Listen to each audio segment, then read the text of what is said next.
So my whole angle in dating Taylor Swift, all about job security. Taylor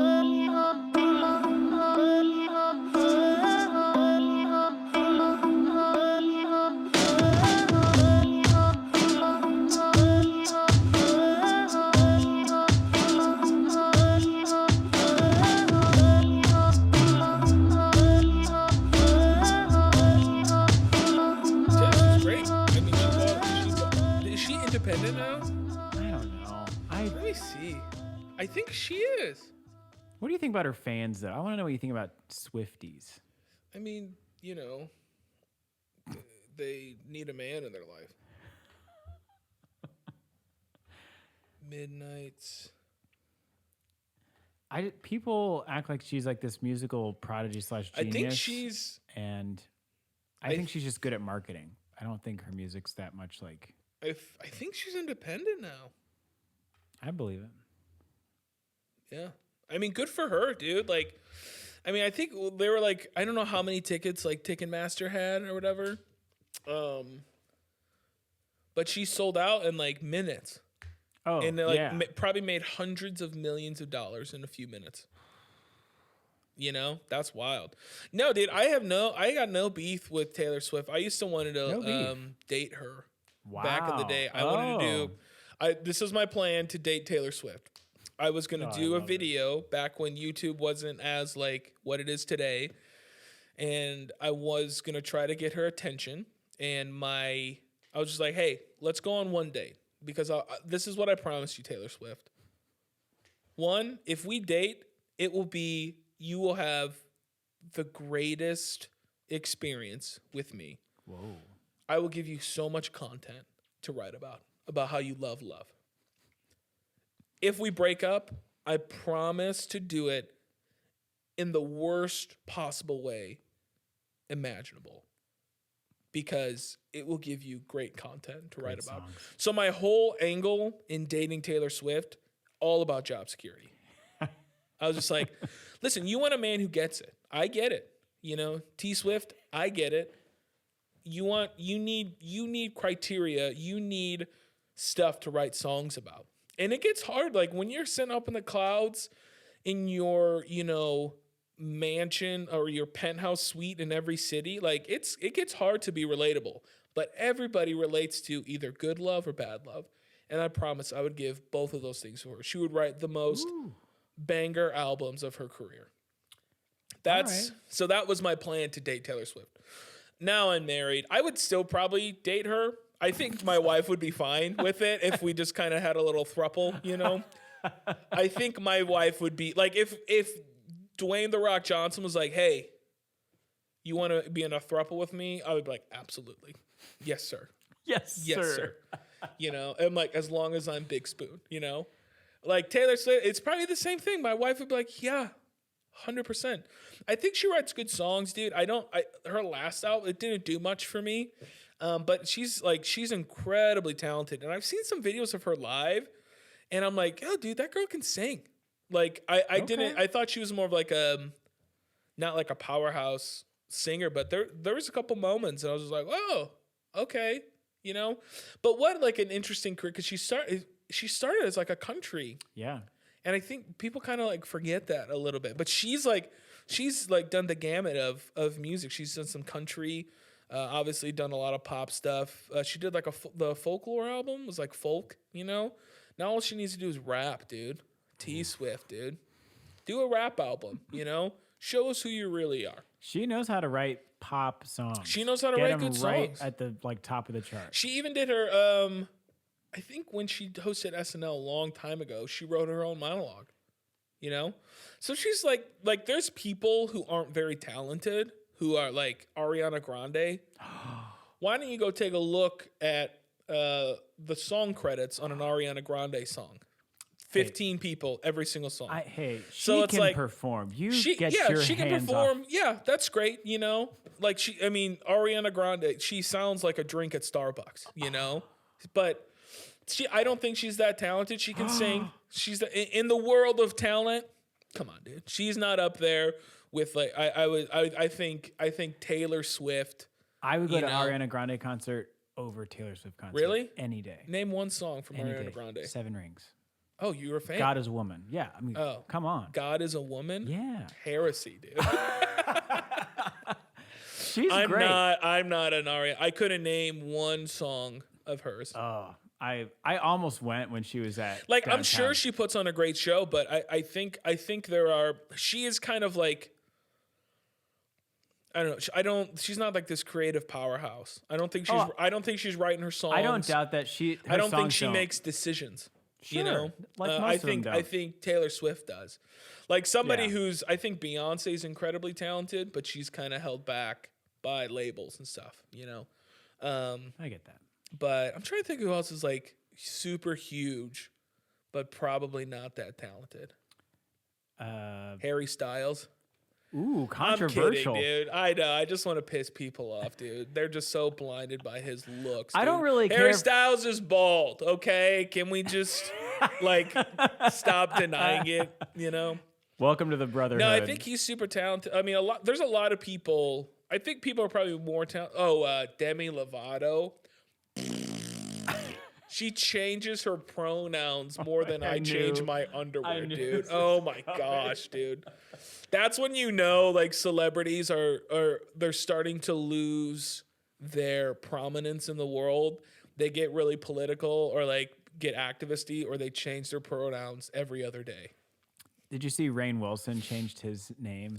Did he really? Yeah. To what? It's called Thunder? I'm gonna mess Thunder it up. Wilson? No, it's like Rainwater Extreme Heat Ecology Wilson. He's like in response to global warming. He's like I'm protesting or something like that. That's But he such a like bummer. legally changed his name to Rainwater Extreme Heat. That's a shame, you know. I mean, I'll still remember him as Dwight Schrute, but it's so interesting. Like you remember seeing all the activists like the tomato throwing soup tomato stuff? soup and like gluing themselves to a wall. You see the one where the people Doesn't seem like an idea that was thought through. Someone like glued their hands to a railing at like either a government building or something, and then they didn't realize that the handle was removable from the ground, so they just like picked it up. That's amazing.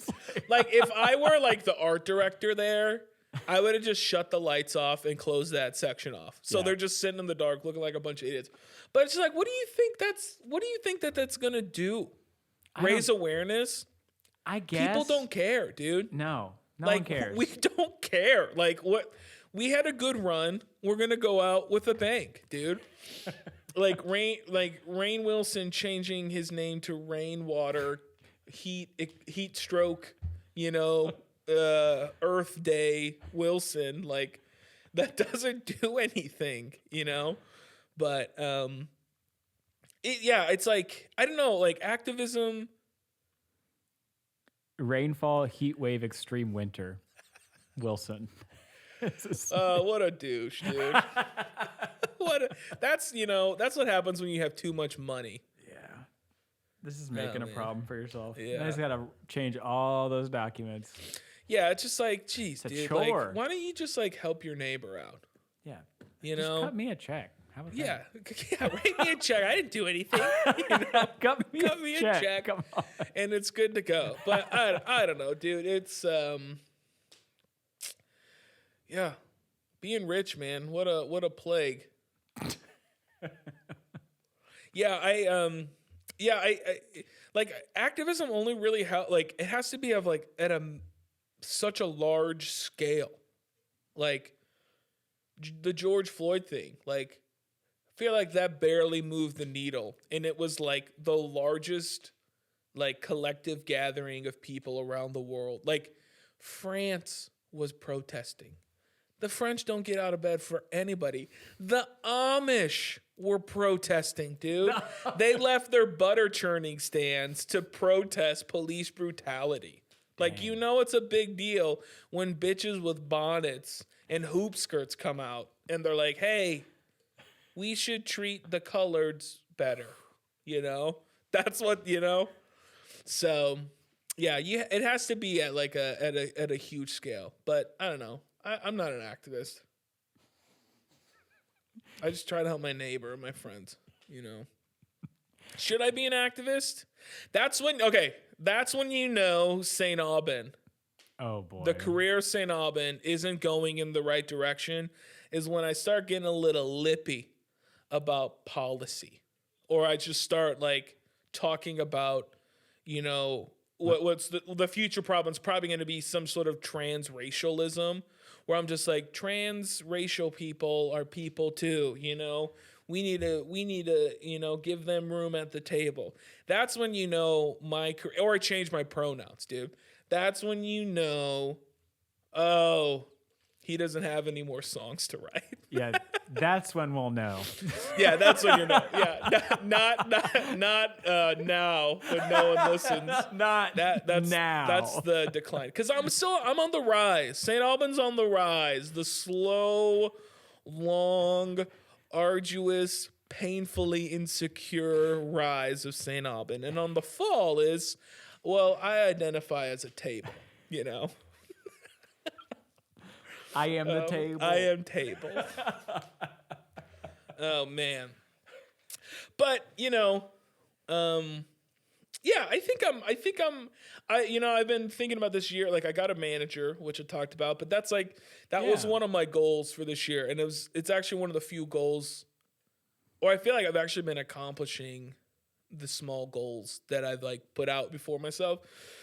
And I just think it's so important for musicians, like, and artists, like, just to have some sort of plan for like what you want to accomplish. Cause like, musicians are like dogs, they're like walking forward and it's great, but then a squirrel comes up and you're like, and then they run to that squirrel and then they see another squirrel and then they run to another squirrel and then they have to shit. And then their owner's like, hey, get back to over here where you're supposed to be. They're like, oh, okay. Like, having a business plan, that's the leash, it just keeps you chugging along, and you need some sort of plan. So my plan for next year, I'm going to do a song a month. I have a song coming out December 16th, and then another one in January, and then another one in February. And then I think I'm actually going to release the EP with a new song in February. And then so one of my goals is to continue to do a song a month. I think I can do it because I started mixing, which mixing is a bear if you've never mixed. But it's basically, mixing is turning knobs until it sounds good. And then you listen to it again, and then one thing doesn't sound good, and then you have to turn that knob, and then you just keep turning knobs until you're done, or you kill yourself. Yeah. I hate mixing. I've enjoyed it. I've enjoyed learning. Like, I feel like I've learned from my first mix. So there's a song called "Without My Queen." From the first mix to the one that I just did, it's night and day. But yeah, so I'm trying to do a song a month. I'm trying to sell. I have a release show March 4th. So I'm trying to sell that out. It's about 200 tickets, which I think I can do that. I'm trying to play Chicago 4 times a year. And I'm trying to grow my socials because I think people don't care about your stuff unless you have the appearance of cool or the appearance of you're important. Dang. I just think it is. It's like some of the best songs in the world. Nobody thinks of the best songs until you have 100,000 followers, which is fucked, but that's the world we live in. I applied for South by, and we know some people at South by, and they're just like, hey, how do you get on South by Southwest? Basically, they're like, if you don't have a social media following, you're not going to get an official slot at South by. You have to be popping on the socials before we actually mess with you. Now, that's like the first stage. If you have a good social media following and you have good music, you're like a shoo-in, But if they like your music, they'll kind of put you on the back burner and kind of watch your socials and watch your following from afar. But essentially, if you don't have a social media following, you're not going to get booked. How many slots do they have for South by Southwest? I don't know, but they probably make a shit ton of money because it's like $35. I paid like the just to apply early bird fee. It's probably $50 to apply. They probably have a few thousand bands apply. Dang. I mean, they probably make I don't know, $100,000 or so just from applications. But I mean, I think I saw one of the lists. It looked like there was maybe like 50 or 60 of the bands that just got announced. And I think they have 3 announced. So they did the first of 3. So I don't know, maybe like a couple hundred bands. Dang. Maybe, but It's a tight group. It's a tight group, and I mean, it's just like anything. It's just like anything in the music industry. If you don't have a social media following or somebody of influence or importance doesn't say you have some shit popping, it's just not gonna happen. Now, I still think you should do it because you never know, but like, you got to pay the piper, dude. And it's something, dude. I've talked about this so much because it hurts me a little bit that, I think, man, the songs I'm putting out now, I think they're really, really strong songs. But nobody's really going to hear them until you pay money. Like growing up, who was your favorite bands? We already discussed this. Creed. Okay. Well, okay. I don't know, who are some of your favorite bands? Like local bands I went to? No, just like when you think of some of your favorite bands of your life, not necessarily growing up, but in your lifetime. Oh, yeah, Creed #1. So hell yeah. My first gut was Haste Today from Indie. Okay. Yeah. Man, I don't know. A bunch. There's too many to count. Yeah. Well, I mean, like for me, it's like Thrice was a big band, but even like the Black Keys. I love the Black Keys. I don't know, a lot of random hip hop stuff. I love Danny Brown. All this stuff.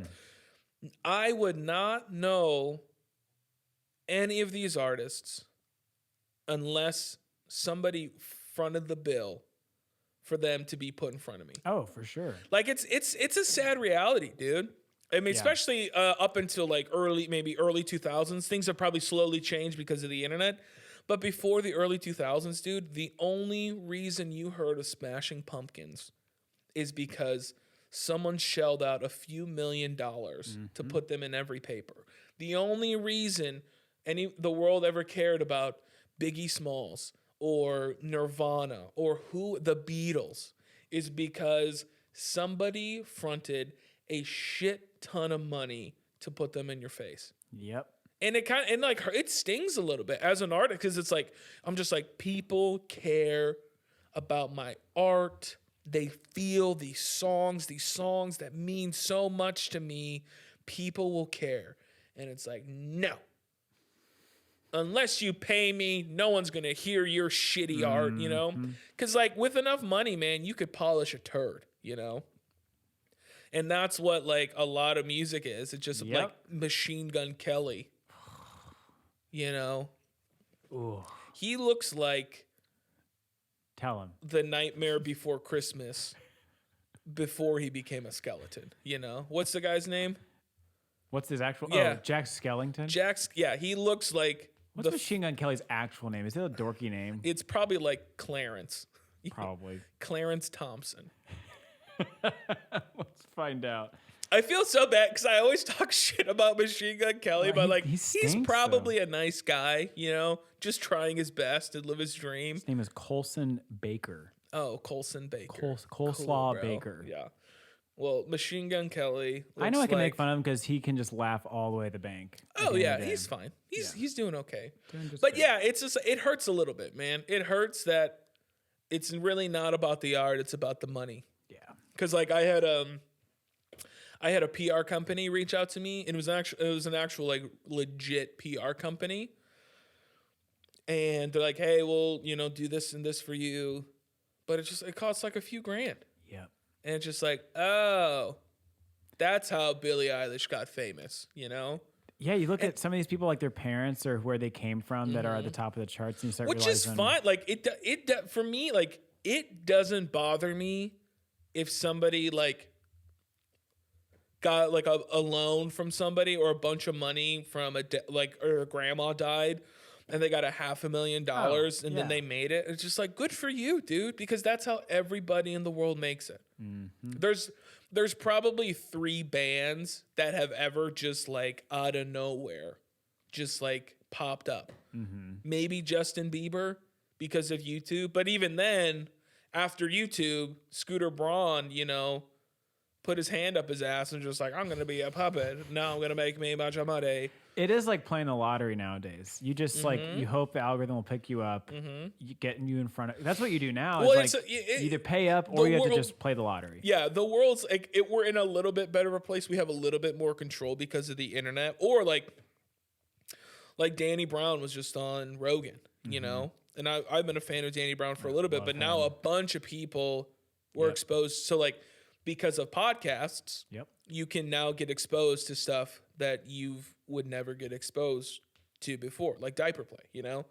If you don't know what diaper play it is, give it a goog, but make sure you're alone. Yeah, set that to incognito. Yeah.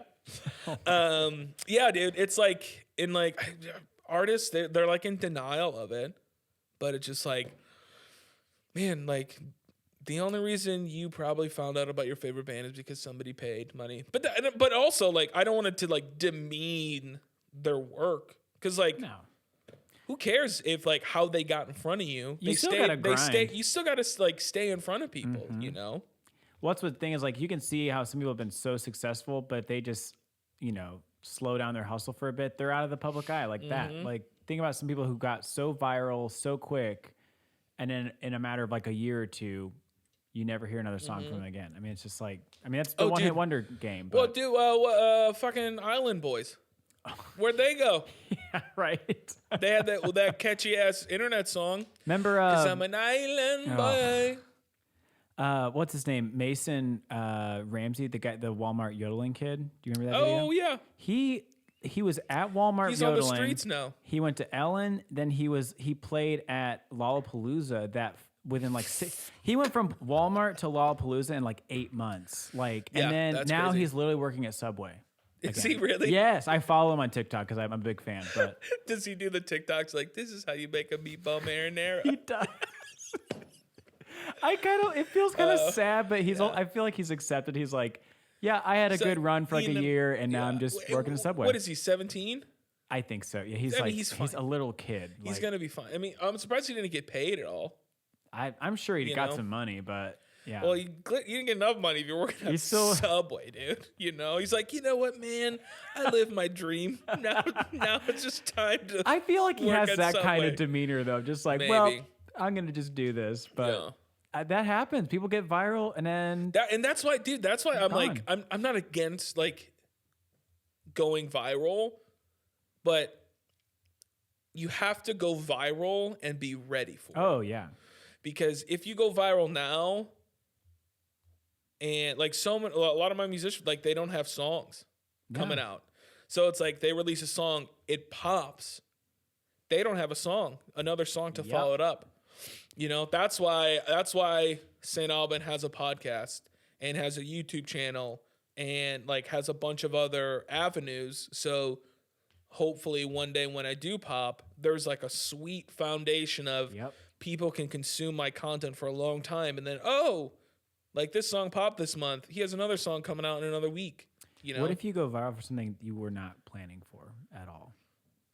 What if just like like they're like, oh like, my gosh, I got my like booty hole bleached and they filmed it or something, you know? Yeah. That's what you're thinking, right? I don't know. Like, what if someone's like, oh my gosh, like you should do like modeling, like this is sure, but they're like, you have no other headshots. Do you go for it? Well, that's easy. I call a friend. I'm like, hey, I need some headshots. You know, it's not I need to write a song and like mix it, master, produce it, get the album out, like, you know. Yeah, I mean, dude, I'll take anything. Like, I'm so desperate at this point. I will like OnlyFans? What if you just start an account and how do you know I don't have one? Why don't you go on to OnlyFans? OnlyFans.com/Saint Aubin Saint Little Kid Lover. Oh my god. That's an office joke for any of you who don't partake in culture. Dude, no, I mean I would take anything, but I think it's like and I feel like I always talk about this, but Andrew Schultz is one of my favorite comedians. He had a strong YouTube channel, but then he got on Rogan and his career blew up.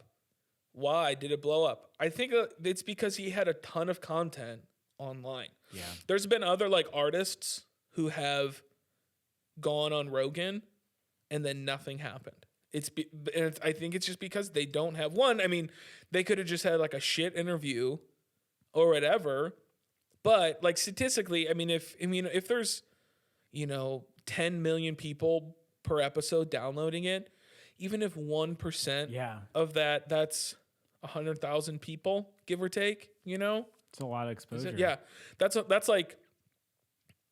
great. If you have 100,000 followers on any platform, you're doing okay. But you just have to have the content. So it's like, as much as I want to blow up now and just pop, like have a song pop off, it's just like, one, I don't think I'm like, if I would ever get a chance to go on like a Rogan or like a Schultz, like I honestly would be like, hey, give me a year. Yeah. Just to like, because I'm still like, I mean, I haven't even podcasted for a year.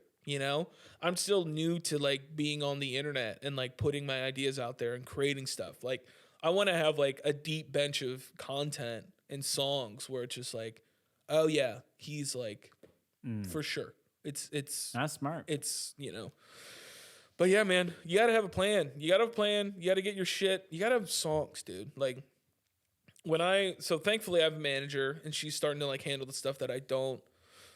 It's not that I don't want to do it. I enjoy doing some of the stuff like booking, like a lot of the like business operation stuff I enjoy doing, but it's like anybody could do that. I have to write the songs and make the content. So like my two priorities for next year is really songs and content. So creating a social media calendar that's just like, yo, like this day I do this content, this day I do this content, and just have content shooting days where I just like get in the studio, I record 2 or 3 covers, edit them. I can get all that done in a couple hours. And now I have a bunch of content that I can release if I want to. But you have to just keep writing. You have to keep writing songs. I don't know. I have a hard time understanding musicians when they don't keep writing songs because that's your main product. Yeah. Like if Taco Bell is just like, yeah, we're not going to do tacos for a little bit. You just like, what are you doing? Just the breakfast Just stuff. appropriating culture. So I don't know. I could be wrong, dude. Listen, man, it's going to be nice when I make it one day and then I'll be like, hey, listen to me. Cause now I just yell into the ether of nothingness. It's like, who the fuck is this guy, man? Thinks you know what he's doing. You don't even have 1,000 followers. It's like, actually, I have 1,040. Thank you very much. Thank you, mister. But yeah, dude. I mean, I hope for the best for people. But if I had one piece of advice for musicians and songwriters, like, the number one thing you should focus on is your songs, not your content. But I don't know. You're looking at a non-songwriter over here. I'm just a dude. You can write a song. Player. It's not that hard, dude. Rappers do it. They're not even that skilled. They buy a beat. They buy a beat on the internet, and then probably rip off some melody and change it a little bit, and then they put in some words that rhyme, like door and abhor. You thought I was gonna say whore, didn't you? I thought I would have bet money on it. I've tried. I've come to the conclusion I don't think I'm a very good songwriter. I feel like you would be. I feel like engineering or like producing would be your. I like helping compose songs and like the musicality of songs, but lyrics and melodies are not my bag. I just can't ever. It's always like, go get some hot dogs with some friends. Like it's just never. Yeah. Can't you write toddler songs. Pretty much, it's like nursery. No, rhyme, I think you could do like the thing that I've actually enjoyed is production. Like I really enjoy like just producing beats. Like there's some rappers in the city. I think I'm just gonna like do it. Write a song with them and just like produce their beats because they like I was blown away when I would like talk to rappers. I'm like, so you go to a website and just listen to loops and then you buy that loop and that's half of the work done for you? They're like, yeah. Like, you lazy piece of shit, dude. They ain't real, dude. They're not real. They're lazy, bums. Yeah, get them. They're all bums. But yeah, and then they write bars over it. And I'm just like, dude, I can make beats. You should get into rap. I did. Be what? I mean, I got a rap song coming out. I was about to say, when is that the one coming out on the 16th? No, December 16th is a song called Diet Coke. Coca-Cola, don't sue me. It's about my mom who died. So if you sue me, you're not going to look very good. You're going to be because haunted. my mom died and I'm brown. And I'll pull both those cards real quick. And then I have a song called Hey Ma coming out in January, which is the one that you heard. It's good. Good old Scoots. He has to say that because yeah, that's the one thing. Like playing songs for friends, like the only time I'll play a song for a friend, even though I don't think you asked me, but it also wasn't like I'm also here. You were here, but you seemed curious enough, like yeah, let me hear it, as opposed to like cornering you in a car and making you listen to it, and then if you talk during the conversation, you tell that person to be quiet so they can listen to your song. Has that ever happened? Many times. But like when you like send a song like in the same room, you're not gonna shit on it. Like the worst thing, you'll be like, oh, that's nice. Like if you said that, I'm like, oh, he didn't like it. That sucks. Because I've known you long enough. But if I'm quiet about it. Yeah, if you're like, oh, that's cool, Neat. But nobody's gonna really like tell you the truth in person. No. There's a small like selective group who I would be like, hey, what do you think? That's why I'll send a song. Actually, I don't even send songs anymore. Send it to strangers. Strangers will just tell you what's up. Like they don't. I've said this a million times, but the best compliment on a song is if one of your friends, unprovoked, texts you and just like, yo, dude, this song's great. And like, you didn't send it to them. You didn't let them know. I had one friend, I haven't talked to him in a long time, just texted me. He's like, yo, dude. I actually know he called me. I got a phone call from this buddy. Gosh. And he was like, dude, this song is incredible. And I was just like, hell yeah, dude. Now go tell the world. There's that trend. There's that like trend on TikTok where it's just like, it was like, yeah, my buddy came up and he's like, hey man, why didn't you blow up? And it's like, because you didn't share my shit, And it's true. Like, yeah. Saint Aubin may or may not have a career because my friends didn't share my songs. Other side of that coin, maybe my songs aren't good enough. Maybe. Musicians, they just think, they look at it, they blame everyone else except themselves. Like sometimes your song's not that good. And that's okay because you keep working. It's a body of work. It's not a moment, Hell fucking yeah, Pop dude. off, coach. Hell fucking yeah, dude. I pity the fool. Man, what a ramble. This is the interesting thing about podcasting. I couldn't tell you what I just said. That's why I usually take notes, because when I go into edits and I can make clips and stuff, I'm going to have a real hard time with this one because I don't remember anything that I talked about. So hopefully you're offended. Anyway, go vote and support the troops. Thanks for listening, everybody. Ciao.